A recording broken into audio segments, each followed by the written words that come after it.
Welcome to this very special edition of the KAJ Masterclass Live, the show which ensures that you profit from your time spent here with experts, either through their industry insights, information, or simply learning from them. And today we have Matt Oneill. He is an entrepreneur and host of the Good Mood Show podcast. Welcome to the show, Matt. Jay, thank you so much for having me here to talk about being in a good mood and how it impacts our performance, my favorite topic.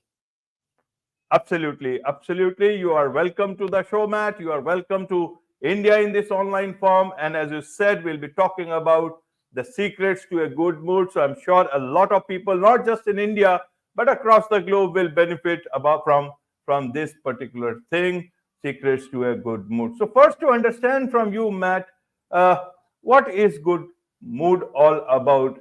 And what is the difference between being in a good mood and being whimsical? Because only very powerful people can have a good mood and be whimsical. As an employee, as a simple person, even if you have had a bad day, you need to keep on smiling. So how does I want to understand then this part of good mood, whether it is all about good mood or being whimsical with whatever power you have. Yeah, my journey to being in good mood started when I was just a child. And, a lot of times we take on the mood signatures of our parents. Well, my dad was really angry. He was angry all the time. And there was a lot of yelling and shouting and fighting in my household growing up. And it wasn't a very pleasant place to be. And my mom was a worrier, and she had a lot of fear, and both of them kind of struggled with not feeling enough, these moods of shame and guilt. So as I became a teenager and then a young adult, I would get really angry. I would have all this fear, and I felt like I wasn't enough. Now, these emotions can propel you to create a lot of success. If you don't feel like you're enough inside, you want to show the world that you are enough. So you go out and prove and succeed and achieve. And that's exactly what I did. However, if you're achieving based on this hole inside of you that you're not enough, no amount of external achievement will ever make you feel good inside. And it's my belief that success without feeling good is the ultimate failure, because the whole purpose for anything is to enjoy your life. And if you're not enjoying it, you're messing up. Right, right. Can you explain that a bit more? Because, a lot of people who are sullen in public are actually very happy, but they keep a sullen look. And that works for them. So, do they become sullen or not so in a great mood after they earn all that money or power? Or is it the way it works for them better? Because many a times, others, you be more serious and people take you more seriously in so many settings. So I want to understand that, and if you are very cheerful, sometimes people mistake it as if you have no problems in life, and then you can be thrust with some more work. Yeah, it's interesting. The podcast superstar Ed Milet talked to me a few years ago about a group of billionaires he was a part of. And he said of all the groups of people he had ever spent time with, the most miserable group of people was this group of billionaires. So again, while having this insatiable drive to be successful can create a ton of external success, look at the failure rates of marriages of the most highly successful people. Sometimes we put all of our focus on creating this outward, worldly look that, hey, look at me, I have money, I have power, I have boats and great cars and great houses, but inside everything's falling apart, because what really matters in our life are our relationships. And I think that being in a good mood, yeah, I know you said you look sullen and that means you're successful. I disagree. Jay, if you're with somebody you love, I promise you that, like one of your childhood friends, you guys are cracking up and cracking jokes and giving each other a hard time in a playful way, and that there's no sullen look on your face. When you're with your family members that you love completely, I promise your face is not looking sullen. So your greatest success is going to be when your heart feels wide open and you're living in your highest power, which are these good moods. I think you can be super successful in the world externally and have great moods internally. And that's the ultimate success. Right, right. I take you as that. I'm the way I am. And, I like people to be in good mood. But sometimes I see many people, adopt that particular serious demeanor. So I don't know whether that is the secret to their success, and whatever their understanding of success is. What is your understanding of success and good mood? Help us understand, Yeah. as you said about your earlier part of life and now. So it's a really good point. When I was in high school, I was really hard on myself. And when I was in my early 20s, I was really hard on myself. And nothing was ever good enough for me. My friends weren't good enough. My girlfriends weren't good enough. And I wasn't good enough for myself. It's like, I'm like, no matter how good I did, I said it wasn't enough. There has to be more. And so I had this very sullen and serious demeanor about me. And I thought that I was successful because I had this sullen and serious demeanor. But what I discovered was that there wasn't a correlation. I was successful in spite of it. And as soon as I started to focus on feeling good and telling myself not where I wasn't measuring up, but where I was already crushing it, I started to think about all the ways that I was already doing great. And look, whatever you focus on expands. So when I started to focus on everything I was doing great, my success blew up. Our company went from pretty good to ranked the #1 company to work for in the entire state of South Carolina. We won the awards for fastest growing company 4 years in a row. We were awarded the #6 fastest growing company in the entire state. We've been on the Inc. 5000 list. But all of these great awards came after I dropped how sullen and serious I was being and started to focus on all the ways that we were already great. From a foundation of already knowing you're great, you can become even greater. So while we think it's pushing us to be great, being hard on ourselves, it's actually the opposite. It's holding us back. Right, right, Matt. So let's understand from the people's point of view. Why are they in good mood or a bad mood? We do know about it, but I want to understand your understanding about these things, the good mood and the bad mood. It is about incidents or it is about nature, or is it about something else? Yeah, there's two parts to our being. We've got the ego, which is our brain and our body, and it is completely concerned with how do we survive.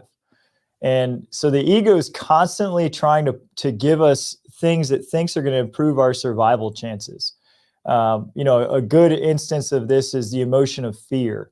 So the ego wants to use fear against us to say we should be afraid of everything that could go wrong. And if we focus on everything that could go wrong, that'll help us survive. But the other piece of our being is this eternal part of us, which is our soul. And the eternal part of us lives forever, and it's not afraid of death. And it's really where our unlimited nature comes from. So when we start to notice how the ego is manipulating us to feel bad, afraid, and small, we can decide not to believe those thoughts. And that's where good moods start, is by not believing every single thought that we think. Your heart is beating right now, Ajay. Are you Yes. telling it to beat? Pardon? Are you telling No, your no, no. heart to beat? It just does it on its own, right? And It does. It does. you are breathing, and you breathe all night. You don't have to tell yourself to breathe. Your lungs just breathe.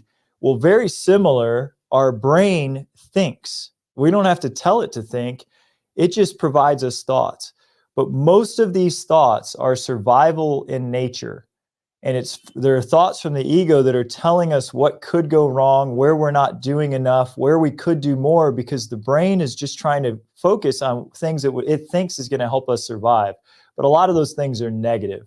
A study by the National Science Foundation found that 80% of our thoughts are negative in nature. I had a chance to interview a guy named Alex Korb, a neuroscientist, who found that 70% of our amygdala, the brain's processing center for emotions, is focused on negative emotions. So bad moods are inherent in all of us. It's like part of this, it's our evolutionary hardware, it's our nature. And the way that we choose good moods is to recognize where our nature is telling us that things are wrong, and then using our soul's choice to say, I don't have to believe that, and I'm going to replace it with positive thoughts. So the easiest way, I'll give you an actionable exercise. The easiest way to start transforming us from negative to positive is to write down 3 things we did well each day. So every morning, the very first thing I do is I grab a pen and paper and I write down 3 things I did well the day before. The ego will always tell you everything you did wrong. Don't worry, you won't forget about it. If you said the wrong thing, or if you made a mistake, or if you missed a great, the shot you could have hit, you'll constantly be reminded of that. But the ego will never tell you what you're doing right, because what you're doing right, it thinks you've already got that covered. It's not going to help your survival. It just tells you to forget about it. I'm telling you to focus on it. So every day, write down the 3 things you did right the day before. In time, your brain will start to notice all you're doing right all the time, and you'll become much more positive. Right, right. In terms of, we talk about a good mood can increase sales and productivity. How does that work? In a general sense, we know. But nowadays, a lot of times things are online. So how does my good mood help me if my potential customer is in a bad mood? Help us understand different aspects of moods at the workplace. Yes, well, I'm in. So my primary business I came up in is real estate sales, and if you're in online and you're in online sales, then the psychology of buying, you want somebody to be in a positive emotional state because they're more likely to go ahead and pull the trigger. But also, sales agents can pry on our negativity too, and use negative tactics to make things work. I'm not saying that that being in a good mood is going to help you attract other people to make sales. I'm just saying that if you're being successful well in a bad mood, it's just not ultimate success. So you can accumulate success in a bad mood or a good mood. Just one feels good and one feels bad. Right, right. Can always trying to be in a good mood put extra pressure on us? How do we tackle? For example, a lot of people in comedy, in terms of their personal life, is not so full of comedy. It's a lot of different things. It's just on the stage or on playing a role. So how do you do this role play of being in a good mood for the public perception and not being good, in good feelings of happiness and all from inside, because you need to be happy? How do you balance, calibrate both things, or will it filter down? Being good, good mood outside will certainly impact your persona itself to be full of positivity all the time. Yeah, you can't be in positivity all the time. All these emotions have their place. If you just lost someone you love, you're going to be sad. And it's, I'm not saying we want to gloss over the negative emotions. I'm just saying you don't want to stay there. I don't want you to be trapped. If you lost someone you loved last month, your heart should be broken. If you lost someone you loved 10 years ago, you shouldn't be trapped by the emotion of sadness. At some point, we need to let that emotion fully play itself through. And then we have to start to focus on what we do have. I lost my stepdad last year, and it was very sad. It still is. Our family is still trying to figure out how to live without grandpa. And at the exact same time, losing someone we love allows us to realize life is precious and temporary. And it lets us lean into and hug the people tighter that are still here. And we can have higher levels of gratitude, and we can experience love on a deeper level than we've ever felt it because of the emotion of sadness. So I'm not saying gloss over your emotions. I'm just saying don't be trapped in the emotions that are negative for longer than necessary. Every single bad mood emotion, and there's 8 of them, has a lesson to teach us. So for instance, anger. A lot of people think bad mood, they think anger. When I'm angry, that's a bad thing. Well, not always. Anger is an emotion that can help us get energy to change something we don't like. So my recommendation is, when you feel angry, don't pretend you're not angry. Don't go and yell at people and take your anger out on them. That's not helpful. But if you feel the emotion of anger in your body, grab a pen and paper and ask some questions. Ask yourself, why am I angry? What is this anger trying to teach me? What do I want to change? How would the world have to be for me to feel really happy about this situation? And when you start to answer those questions, you can use the energy of anger to focus on moving your life in a positive direction, and we don't have to stay angry. I'm sure, Jay, I'm sure you know people that have lived their life in anger. This was my dad. His entire life, anger, anger, anger, anger, anger. He never got out. He never understood that anger was just an emotion that we can use to our advantage. He lived there. So that's what I'm saying. You don't want to live in bad moods, but at the same time, you don't want to gloss over them when they come. When they show up, extract the lesson they're trying to teach you, get better from it, and then move back into positivity. Right, right. How do I save myself from, people being taken advantage of my, good mood demeanor, good mood nature, and good nature positivity or around, either in office or online? Why I ask this is several times, see, office manager will come, he or she will look at not at the sullen face, but the someone who is happy, and they will try and give him or her more work. Even in online, if you see, people try to sell all those sob stories, and sometimes they seem to work better. It was some time back I read this story about creating that whole persona of, in terms of, uh, girl in distress sort of a thing, that and it was deliberate, and that was working for a lot of people who were creating that artificial something like that. I read a story, very good story, in one of the international magazines, online one, that something like this: she is a perfect 10, but she cries on her birthday, and create that persona, which will create hundreds and thousands of likes just in a few in just 1 hour. And if they don't succeed in that, then they delete it. So this is the type of toxicity that has come into our lives, and people start thinking, okay, this is the type of persona we must build online, even if you are happy. So I want to understand, amidst all these things, because your good heart, your good nature will melt at stories like that you see everywhere. How do you protect yourself amidst these times that we live in, either in workplaces or in social media life? Yeah, I think it's a very great, valid question. How do I make sure I'm not taken advantage of by being good natured? And this is a skill of discernment. And all of us have been taken advantage of.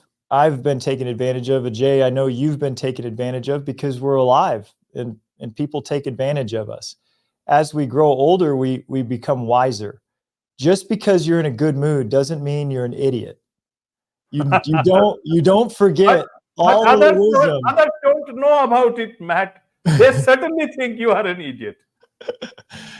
Just because you're happy doesn't mean you lost your ability to discern who's a wolf in sheep's clothing and who's authentically good. So you do need to use your power of discernment. For me, that's located in my heart. I can feel, at this point, I'm 42 years old, I've been taken advantage of enough times that I can feel someone's energy that is impure. And if in my heart I feel something off about somebody, I'm wary. I'm not the type of person that wants to get closer to somebody when I can feel alarm bells going off in my body that this is the type of person that could take advantage of me. And but at the same time, I don't want to be in a bad mood just because I think I'm going to repel everybody. In that case, I could repel people that could help me. In most cases, like Ajay, you're such a positive, happy person. I've seen you online so many times. You're interviewing all of these experts all over the world. I was so excited to get the chance to talk with you because I could feel your goodness and the good you're doing in the world. So my good mood probably got us together on this conversation. So putting up a wall of negativity because you think is going to keep the bad people away also keeps the good people away. I would be open to everybody, but just use your heart to discern who's out there to do good and who's out there to possibly harm. Right, Matt.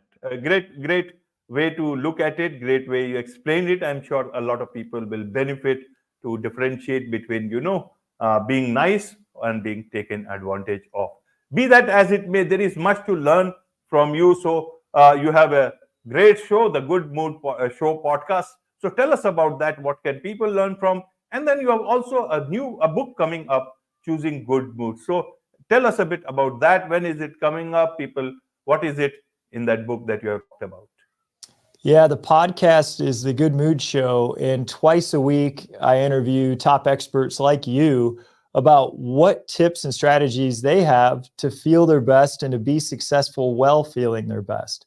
So if the person listening to this show wants more positivity, go to Apple or Spotify and look up the Good Mood Show podcast, and you can get good moods every week. It's just one podcast away.